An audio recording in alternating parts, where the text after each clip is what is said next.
À peine élu à la tête de Poissy, le nouveau maire Carl Olive a tenu à mettre en place une promesse de campagne, le plan de prévention des risques urbains.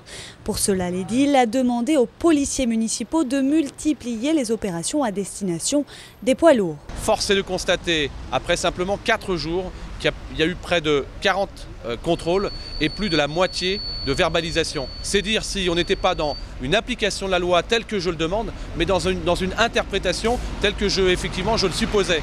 Aujourd'hui, on doit un service au Piciaquet, c'est le message fort qu'ils nous ont demandé et c'est la première réponse que j'entends leur apporter aujourd'hui en tant que maire. Une quinzaine d'agents municipaux étaient mobilisés pour ces contrôles.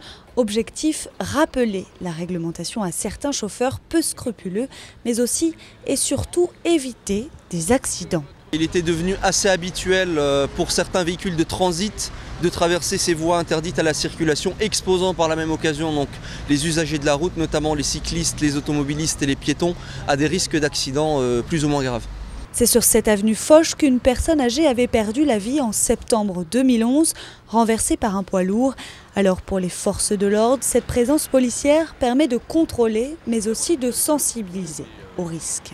Donc ils sont souvent assez surpris d'être contrôlés, d'être verbalisés par la police municipale, mais on leur explique le danger que ça représente, étant entendu qu'il y a une signalisation, une pré-signalisation qui leur indique en amont que la voie est interdite à ce type d'engin. Le maire qui rappelle que ces contrôles ne sont que la première étape du plan de prévention des risques urbains.